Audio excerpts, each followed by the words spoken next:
Hello বন্ধুরা, নমস্কার। আমি সোমনাথ। আপনারা দেখছেন অ্যাকোয়া লাইফ প্লাস চ্যানেল। তো আজকের ভিডিওর টপিক হচ্ছে অপুষ্টিজনিত রোগ। হ্যাঁ বন্ধুরা, মাছেরও অপুষ্টি হয়। আর আমি যে কথাগুলো বলি, যে সাজেস্ট করি, বন্ধুরা আমি হাওয়ায় কথা বলি না।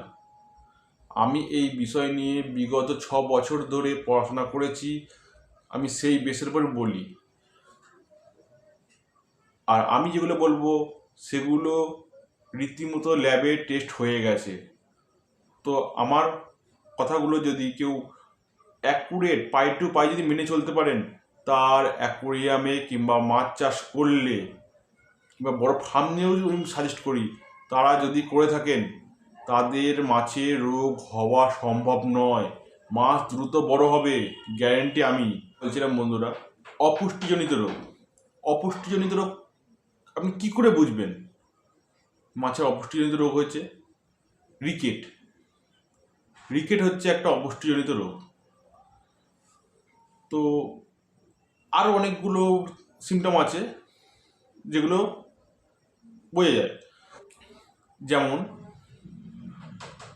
মাছের গায়ের রং একদম থাকবে না, আস্তে আস্তে কমতে কমতে একটা সময় আসবে না, মাছটা দেখে মনে হয় বেঁচে আছে কিন্তু তারা চলার ক্ষমতা নেই। আর রিকেটে তো আপনারা জানেন বন্ধুরা, মাছের মাথাটা ধীরে ধীরে বড় হয়ে যায়, বডি শুকিয়ে আসে, আর মাছটা আস্তে আস্তে ধীরে ধীরে মারা যায়। তো বন্ধুরা, এবার জানতে হবে এটা কেন হয়, অপুষ্টিজনিত রোগটা কেন হয়। আপনি তো খাবার দিচ্ছেন, খাবার দিয়েও কেন এটা হচ্ছে?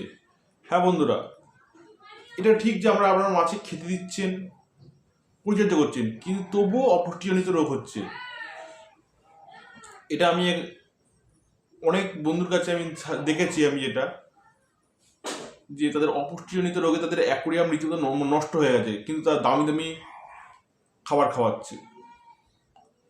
আমি সাজেস্ট করবো বন্ধুরা, হয়তো আমি এই বিষয়ে আরেকটা ভিডিও আনবো, সেটা হবে মাছের খাবার কীভাবে আপনি বাড়িতে বানাবেন।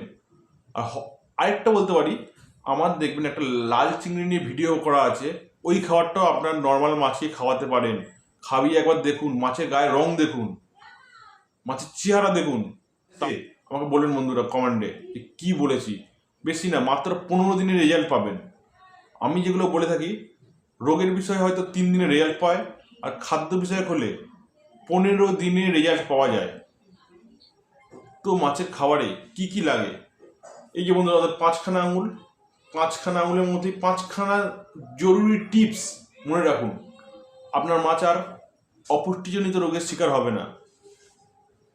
প্রোটিন, কার্বোহাইড্রেট, খনিজ লবণ, ভিটামিন, ফ্যাট, এই 5খানাকে যদি আপনি ঠিকঠাক আপনার মাছকে খাওয়াতে পারেন, আপনার মাছের অপুষ্টিজনিত রোগ হওয়ার চান্স নেই। আর এর থেকেও আরও বেটার হতে পারে আপনি যদি লাইভ ফুড খাওয়াতে পারেন। ওটা কেঁচো হতে পারে, আরও আদার্স যে রেড ওয়ার্ম হতে পারে, আরও অনেক আদার্স খাবার আছে যেগুলো মাছের লাইভ ফুডের মধ্যে আসে, সেগুলোকে খাওয়াতে পারেন।